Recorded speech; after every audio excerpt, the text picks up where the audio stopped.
If you're new to using learning response devices, you should probably get familiar with the types of responses you can ask your students to contribute. They can be so much more than boring old multiple choice questions. In these next set of active tips, we're going to explore the types of questions and responses that you can get using your active expressions. But in this first tip, I want to show you what the active expression is and what it can do. So right here, that's what an active expression looks like. Now, an active expression is so much more than just an assessment tool or something that gives students a score. It's something that actually helps to enable communication, collaboration, and contribution in your classroom. Now, depending on what type of question you ask with your expression, the students are going to see different things here on the screen. And they're going to use the keys down here at the bottom to enter that in. And you can see the keypad looks like a mobile telephone keyboard, which allows students to text in answers in addition to other standard types of responses. But instead of talking to you about it in this first active tip, I want to show it to you. So what I have here is I have an active expression right here hooked up using my active view, our digital document camera. And I'm going to go through and ask different types of questions so you can see what it looks like on the screen right here from the student's perspective in case you don't have active expressions. So I'm going to open up my poll button up here. Now, one of the first kinds of questions I can ask is a multiple choice, A, B, C, D question with one answer. You can see now on the screen, the students are going to have the choice A, B, C, or D. So they could plug in their answer. Let's say they chose B, plug it in, then you can see the answer pops right in. Now, if I ask a sort and order question, so I want them to sort A through E in order, you can see they have to go ahead and sort them in. In this active tip, you're going to get a lovely view of my fingers. I didn't get a manicure yet, so I apologize.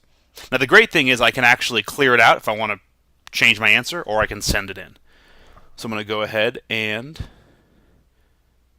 we're going to send it in.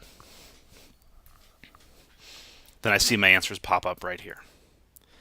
If I want to ask a yes, no, or a true, false, it comes up just like this. It's actually going to have the answers up here on the screen, yes or no.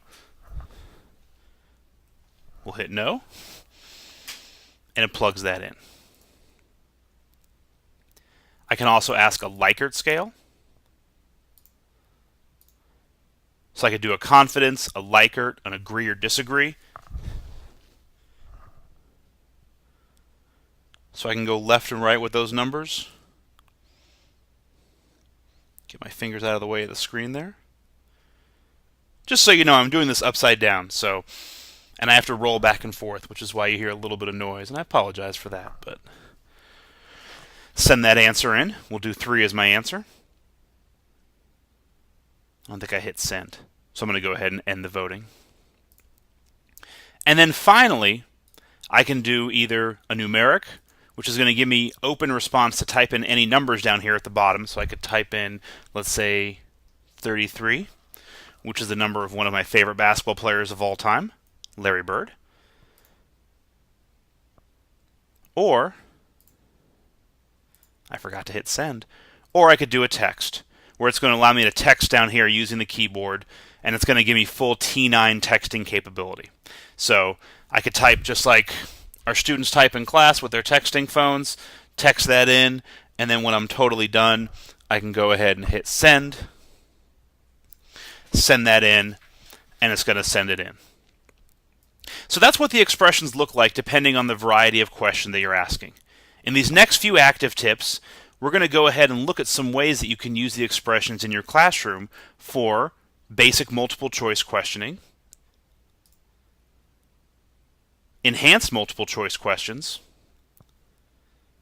numeric questions, text or alphanumeric questions, a Likert scale, sorting in order,